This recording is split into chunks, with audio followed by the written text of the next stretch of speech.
Telugu digital media network లో political కేటగిరీలో number 1 కేవలం 72 గంటల్లో 1,50,00,000 వ్యూస్ పైగా పాపులర్ టీవీ నెట్వర్క్. నమస్కారం అండి, మీ పేరు? నా పేరు అచ్చయ్య అండి. మా సొంత ఊరు పావులూరు. ఏం చేస్తుంటారు? నేను వాచ్మెన్ గా చేస్తూ ఉంటాను. ప్రకాశం జిల్లా నుంచి ఇక్కడికి వచ్చి వాచ్మెన్ గా చేస్తున్నారా? ఎందుకంటే అక్కడ పనులు లేవా?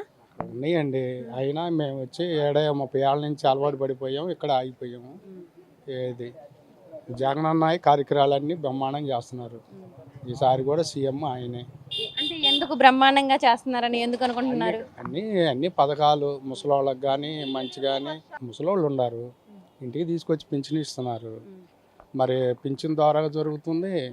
ఏమన్నా ఆపదలో ఉంటే ప్రతి ఒక్కటి ఆదుకుంటున్నారు. పేదలకి ప్రతి పనికి ఒక తోడు నీళ్ళలాగా అండగా ఉంటున్నాడు జగన్ అన్న. ఎందుకండి గత ప్రభుత్వంలో చంద్రబాబు నాయుడు గారు కూడా బాగా చేశామని చెప్పేసి అంటున్నారు కదా, పేదలకైతే ఏంటి అందరికి మంచిగా పనులు చేశామని చెప్పేసి అంటున్నారు కదా, అప్పుడు కూడా పెన్షన్ ఇచ్చారు కదండి.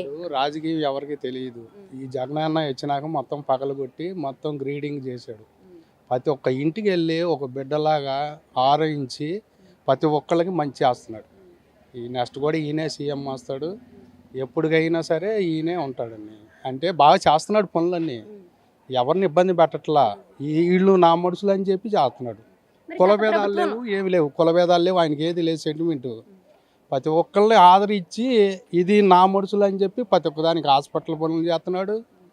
ప్రతి ఒక్క కార్యక్రమం ఏది వదలకుండా ఆయన నిద్రపోడో కానీ పొద్దుగు ఈ జనం పని మీదే తిరుగుతున్నాడు. మరి ఇంతకు ముందు ప్రభుత్వంలో ఇవన్నీ చేయలేదండి. మరి చంద్రబాబు నాయుడు గారేమో ఇంతకు ముందు ప్రభుత్వంలో కూడా ఇలాంటి పథకాలన్నీ ఇంతకంటే ఎక్కువ పథకాలు ఇచ్చాం మేము అంటున్నారు, ఇవ్వలేదా? రుణమాఫీ చేస్తా అన్నాడు, రుణమాఫీ చేయలే.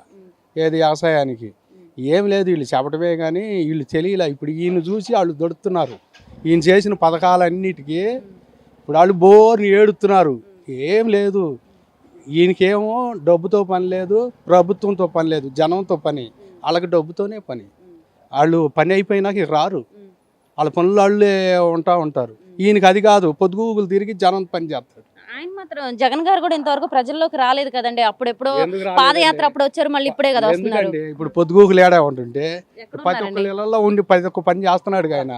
వాలంటీర్ల ద్వారానా? వాలంటీర్ ద్వారా ఏంది, ప్రతిదీ ఆయన తెలుసుకుంటున్నాడుగా, ప్రతిదీ చేస్తున్నాడు. ఒకప్పుడు ఏంది, ఒక పని చేయాలంటే యాడ దగ్గర ఆధార్ కార్డుగా 100 సార్లు తిరగాలి. ఇప్పుడు 10 పని ఇళ్ళకి వచ్చేస్తున్నాయి కదా. ఇప్పుడు వెళ్ళే పని లేదు, లంచాలు లేవు, ఏం లేవు, పోలీస్ స్టేషన్కి వెళ్ళినా ఏది లేదు, ప్రతిదీ రియాలిటీ. ఇప్పుడు అంతకుముందు అంత టైం పట్టేది, ఎవరు లెక్క చేసేవాళ్ళు కాదు. ఏదన్నా ఆధార్ కార్డుకి వెళ్ళినా ఆ పని అయ్యేది కాదు. ఇబ్బందులు. ఇవాళ తెలుగుదేశం ఇది అది అని కాదు, ఆయన శుభ్రంగా అందరికి జాగ్రత్త. అదేంటండి మరి, కానీ అలా కాకుండా ఈ సచివాలయాలు కానీ వాలంటరీ వ్యవస్థ కానీ పార్టీలు చూసే పనులు చేస్తున్నారు. వైసీపీ అనుకున్న వాళ్ళకే చేస్తున్నారు. వాలంటీర్లు సచివాలయాలు డబ్బులు తీసుకుని పనులు చేస్తున్నారు అంటున్నారు కదా. జగన్ అన్నకి లేదు ఆ పని లేదు, అందరికి చేసి పెడుతున్నాడు. ఆ పార్టీ ఈ పార్టీ అని కాదు. ఆయన ఏంటంటే మనం ఉన్నాం 100 ఏళ్ళు బతుకుతాం, మనం ఏదో ఒకటి సాధించి 10 మందిలో ఉపయోగపడి వెళ్ళిపోవాలని. ఆయనకి డబ్బుతో పని లేదు. ఉంటానండి. మరి ఈసారి గెలుస్తారా? గెలుస్తాడండి.